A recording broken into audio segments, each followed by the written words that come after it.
congratulates this month's Business of the Month. Find out more on our services by going to bngadmin.com.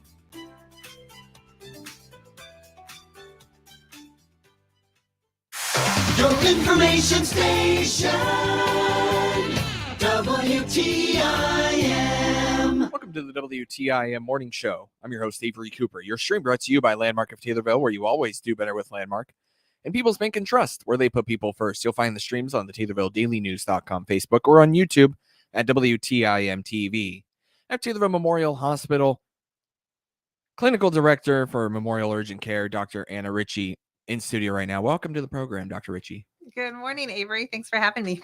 You are here to talk a little bit about virtual care. So let's get right into it. What is virtual care? Sure. So we actually started some virtual care visits before the pandemic, starting to kind of come out of the seams around 2019-ish. People were starting to talk about it, and the pandemic really put it into full force.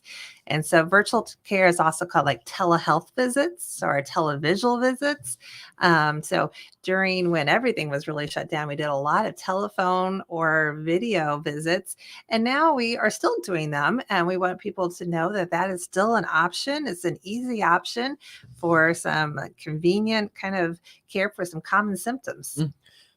Well, outside of, the pandemic shutting everything down, why is having virtual care available so good? Yeah. So let's just say, for one example, a young female thinks they might be having a bladder infection. Okay. Well, they're at work. They might even have young kids they have to pick up after school from daycare. It's really hard to find that hour or 2 hours of time to go to a doctor's office or to an urgent care office, primary care, urgent care, to give a urine sample and get treated. So this is something they can actually do during their lunch break at work or during, a mid-morning break or something. They can call us, talk to us. We can take their symptoms and we can figure out their appropriate plan and treatment plan. Is there any way that these visits differ from a regular visit outside of just being, virtually and over the phone? Yeah. So, when I was first learning about them, I was like, wow, this is a lot different, but yet kind of the same. So, for example, if it's someone maybe that's 55 years old and is having maybe concern about their blood pressure. All right. Well, really, if they have a home blood pressure cuff, we could talk to them about, watch them put their blood pressure cuff on, talk to them about it, look at different readings, discuss if they need to take an extra dose that day or if we should increase their medication or talk to their PCP. So we use some of the tools that people might already have at home, like they might have a thermometer at home, they might have a blood pressure cuff at home. And now after the pandemic, a lot of people have those little pulse ox machines they put on their fingers, those pulse ox, so you can get your oxygen level, your heart rate. So we kind of look and see what tools someone might have at home already to help us with an exam virtually. You mentioned maybe a younger female who might use virtual care, but diving into that a little bit more, who is virtual care really good for? Yeah, so not the extremes of age, okay? So not the really young and not the really kind of the elderly. So for those patients, we really want to do a nice head-to-toe exam when you're in the office. So we like heart, listen to heart, lungs, kind of thing, get those accurate vitals on those ages. But really, for sure, 5 to 70 is a good age, but a little less than that, it kind of depends on we go down to age 2, kind of depends on what the chief complaint is or what the main symptom is. So if it's just say, this 2-year-old has a rash on its arm, let's just say it's ringworm. Okay. That's an easy virtual care visit. You don't have to bring in the 2-year-old plus maybe the siblings and check in and sit in a waiting room. We can, with virtual care, look visually. It's kind of like a Zoom visit. I think a lot of people are familiar with the Zoom visit. So it's kind of like a Zoom visit. You take your camera, your phone, and you show us the rash on the arm. And we can say, can you move your arm this way or that way? Or can you shine a better light on it? Turn on your light on your phone. And we can look at it and we're like, yeah, that looks like ringworm. So then we call in the prescription. We just saved the whole family from coming in on, let's say that is a 2 or a 3-year-old, and we can, treat just right there. So it makes it easy. You mentioned how ringworm would be kind of an easy case for a virtual care. Are there types of visits that would be less easy? Yes, for sure. So any abdominal pain, chest pain, problems breathing, anything that actually could maybe go to the emergency room, that's definitely not a virtual care. Anything that needs to look inside the ears. So if anyone has any ear pain at all, or is a little kid with a real runny nose and a fever, we need to look in those ears. So if there's really no way through a phone or a Zoom visit we can look in your ears without that otoscope that we have on the walls at all the offices. So clinics. So yeah, so ears is a big one, but throat, believe it or not, we can get a pretty good picture of the back of your throat. And we're seeing so much strep throat right now, so much strep throat, a little bit of COVID. So we kind of like, is this COVID or strep throat or some other virus? But if you take your smartphone and shine that flashlight into your mouth and have your video on, we can get a pretty good picture of your throat. Some, people can open their mouth.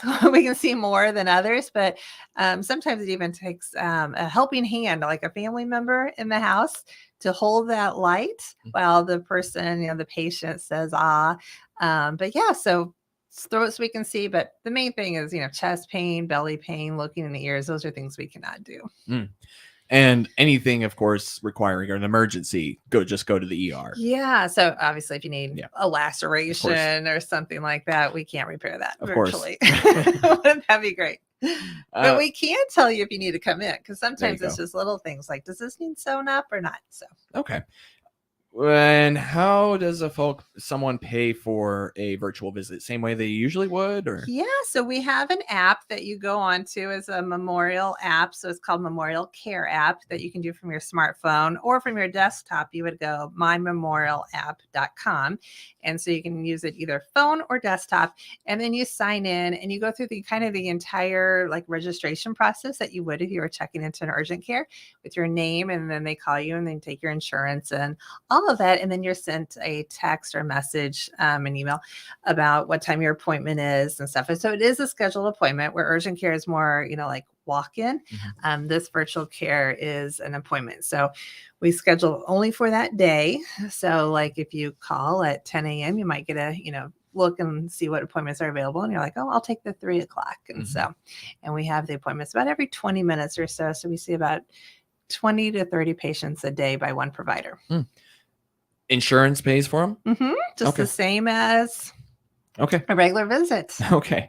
And so when you are looking for virtual care, you mentioned the app, right? You would go on to that visit through the app? Yes. So that's the easiest. So Memorial Care. So on your app, go to your search button and look for Memorial Care, and there it is. And then it'll say, have you logged in or signed in? So the first time you go to it is a little bit more challenging because you have to put in all your demographics. But then after that, it's real easy. You just choose urgent care, and then under urgent care is our virtual visits. Okay. And you mentioned how you've seen a lot of strep this year, and that might be something that you would use for virtual care. I guess we're running up against the timeout, so I wanted to give you a chance to tell me, is this a little bit more strep than you're used to seeing at this time of year? A lot more. In the last 10 years, we have not seen this high percentage or positivity rate of strep. So we are, running around 30% positivity rate. And then over the past 6 years, for example, it usually runs around less than 10%, so 6% or so. So to have a 30% positivity rate right now, high number of strep out there. We'll talk a little bit about symptoms and other illnesses to pay attention to that you might be able to use virtual care for after this short timeout with Clinical Director for Memorial Urgent Care, Dr. Anna Ritchie, here on the WTIM Morning Show. Your stream brought to you by Landmark of Taylorville, where you always do better with Landmark, and People's Bank and Trust, where they put people first. WTIM. Let's check the markets now on the RFD Radio Network. I'm Jim Taylor. Corn slightly lower, beans double-digit higher, wheat trading lower. March corn 644 down 1 1/4, May corn down 2 3/4, 637. July corn 625 1/2 down 2 1/2. March beans 1548 3/4 up 18 1/4. May beans up 16 3/4, 1535 1/2. July beans 1522 1/4 up 16 1/4. March Chicago wheat 685 1/4 down 10 1/2. May wheat down 12, 696 and 3/4. July wheat down 11 and 3/4, 705. May bean meal 493 even, up 11.70. May bean oil down 28 cents, 60.91. Livestock market, March feeders up $1.02, 191.02. April live cattle up 17 cents, 165.60. April lean hogs 84.12, down 42 cents. I'm Jim Taylor. Angels Among Us. I'm Rose Ruhal at Visiting Angels. Our mission is to put seniors first, prioritizing the safety, security, and personal well-being of each and every client in our care. I'm excited to bring our services to Christian and Shelby counties. Click our icon at TaylorvilleDailyNews.com for Visiting Angels, providing the care seniors and veterans deserve. Visiting Angels, America's choice in home care. Most people understand the need for life insurance, but not many want to talk about why it's essential to your financial plan. It may seem intimidating, but it doesn't have to be. Don't get overwhelmed. Get started with Country Financial. Call me, Brandon Bible, today at 217-287-2332, and I can work with you to find life insurance that gives you the protection you need at a price you can afford. Life insurance policies issued through Country Life Insurance Company and Country Investors Life Assurance Company, Bloomington, Illinois. Throughout the growing season, you're tasked with making tough choices, starting with the seed, reading all that trial data. You even have your neighbors weigh in. And when you do plant that smart decision, how you'll protect it, well, that's an easy choice. The soybean herbicide portfolio from Corteva Agriscience. With products like Sonic Herbicide, you'll be complementing your Enlist system with the soybean residual protection that'll tackle the toughest weed challenges all season long. See how a program approach can help you protect every acre at Corteva.us. Find out all the goods or services provided by DeMichael Floors and more. 1217 West Presser in Taylorville by clicking their icon on the obituaries page of TaylorvilleDailyNews.com. Find out about available units at Taylorville's Valley View Mobile Home Park, 913 North Taylorville Boulevard by clicking the Valley View Mobile Home Park icon on the obits page of TaylorvilleDailyNews.com. Your information station, WTIM. It's the WTIM Morning Show. Welcome back. I'm Avery Cooper, your host. Your stream brought to you by Landmark of Taylorville, where you always do better with Landmark and People's Bank and Trust. They put people first. Well, Clinical Director for Memorial Urgent Care, Dr. Anna Ritchie, is here to talk about the diseases of the season. Right now, strep is in the air. And we talked a little bit about how high the positivity rate is right now for the area and strep throat. I wanted to ask you, Dr. Ritchie, about some of the symptoms of strep throat. How would I know or have an idea of if I have strep? Sure. So the classic symptoms are a sore throat. Okay. Maybe some lymph nodes that are swollen or tender, kind of in the front of your neck, a fever. And that's really it. If you have a cough or a runny nose or ear pain, those usually are not symptoms of strep. It might be like a different virus that's going around, like adenovirus or rhinovirus or parainfluenza virus. So there's a lot of viruses that cause that snotty nose and a sore throat. Strep classically is just sore throat. However, there are a lot of kids out there in daycares and schools that actually have two things going on right now, right? So they might have like this rhinovirus, had it for a few days, and then they get strep throat. So you can't always say, oh, you have a runny nose, so you don't have strep. But that classically is just sore throat, fever, swollen lymph nodes. And in the back of the throat, we have a few things on exam that we look for, but those are kind of hard to tell for sure. So we really rely on the strep swab a lot as well for your results. When should I see someone through virtual care for if I think I have strep throat? Yeah. So a virtual care visit is great for that sore throat, especially if there's no ear pain, right? Because again, we can't look in the ears on a virtual visit. So if it's just a sore throat only, especially if you've been exposed to strep, there's a lot of strep in the daycare. We can, if you wanted the swab, like to further the kind of decision-making plan, we can fax in an order for that strep swab and maybe add on a COVID swab too, to whatever like lab choice or the closest lab to the patient is available. So let's just say we're here in Taylorville today. So the patient wants to go to Taylorville Hospital, so TMH, and we would send the order to the TMH lab, and then we would follow up on it and call you back later. So yeah, so it's a pretty easy process.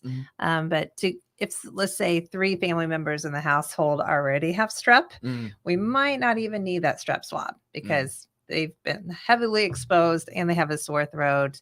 And maybe on that physical exam on the virtual care through the video, it looks like strep throat. We would maybe even treat without the swab. So. Right. And that's where you would issue some antibiotics or whatever, what have you. Exactly. So penicillin is the drug of choice for adults and maybe amoxicillin for kids because it tastes better than penicillin. But yep. Yeah. You mentioned the kids, how they might have a couple of things going on. Is RSV still in circulation pretty heavy right now? We hit it so hard back in October and November that I think almost every kid in the area got RSV. So it kind of died out quickly by December. We haven't really seen much RSV in January, February, or March, just low numbers. Okay. What about flu? Yeah, so in flu also kind of November, December, we had so much flu A, right? So a lot of people had influenza back early winter. And we have a little bit of flu B right now. So symptoms are similar to flu A, so it's influenza, but really, again, low numbers. Typically, we could get into specifics of this year if you wanted to, but typically, what are the differences between influenza A and influenza B? Not a lot different. Some people say influenza B can make you sicker in the hospital more, but honestly, especially if you have your flu shot, most people just have body aches, fever, cold, cough kind of stuff. So a lot of people say, I feel like I got ran over by a truck. Okay. Those kind of symptoms make you think, oh, I need to be tested for flu. Okay. And you also have some news in the, we'll just say it, the COVID department too. Not necessarily that, COVID is raging or anything like that, but there's some updated guidelines that I think would be really good that people know about. Yeah. So, I mean, I think, a lot of us are tired. We have that COVID fatigue. We don't want to talk about COVID. I get it. But we also don't want to spread it to others, especially the elderly or the really young. So if you have any cold cough symptoms, we have to keep that in your differential. Now, if you are diagnosed with COVID, it used to be everybody that you've been around has to quarantine and you have to isolate and all that. So no, the people that you've been in contact with do not have to quarantine anymore. Okay. And you do not have to isolate for a full 10 days. Okay. That's gone. Just isolate for maybe 5 days. And a lot of people come in on day 3 already. So sometimes it's like you only have to isolate for 1 or 2 more days. And then those second 5 days, instead of being a 10-day isolation, they do 5 days of true isolation at home. And then the second 5 days is just more be cautious. Wear a mask if you can for the second 5 days. But if you have those home antigen tests, those Binex tests, that you can get at any pharmacy or Walmart or anything. If you test negative on day 6 and day 8, the CDC basically says you're kind of in the clear. So it's just, you're a lot less contagious than maybe someone that's still testing positive. I see. And I understand the funding for the pandemic and it runs out in May, and that'll have a impact on people looking for tests, right? That's exactly right. So that all that funding that kind of has helped us with all of our kind of COVID necessities is stopping May 11th. So right now, I believe at almost any pharmacy, any patient or individual can go and ask for 8 COVID tests if you haven't gotten yours in the last 6 months, and they will give you 8 free COVID antigen tests. And so after, May 11th, I don't believe you can get those free anymore. You'll have to pay your $20 for 2 tests. So if you're listening and you're at a pharmacy, you might want to ask for your free COVID test now just to have kind of a stockpile. And I think every adult individual in the house can get 8 tests. So anything else that we should be aware of as COVID funding or that declaration runs out in May 11th? Yeah, well, I mean, vaccine is definitely our number one way that we want to, decrease and get kind of rid of this disease. But so right now, all your vaccines are free. So for COVID, so your bivalent vaccine I believe will start costing after May 11th. So we don't know all the details, but if you're on the fence or you haven't had a COVID vaccine in the last, really 6 months, or you haven't received your bivalent vaccine, I would go get it now. Right. Especially if you're on the fence. Should I not? Well, maybe the money will be the convincing factor for That's you. what I was thinking. Also, if any of you have any of these symptoms, whether that's for strep, flu, maybe COVID, you can use virtual care with Taylorville Memorial Hospital. And that's Clinical Director for Memorial Urgent Care, Dr. Anna Ritchie. Thank you so much, Dr. Ritchie. Yeah, thanks for having me here. It was great. Your stream brought to you by Landmark of Taylorville, where you always do better with Landmark. The Big 870 WTIM Assumption Taylorville, 96.1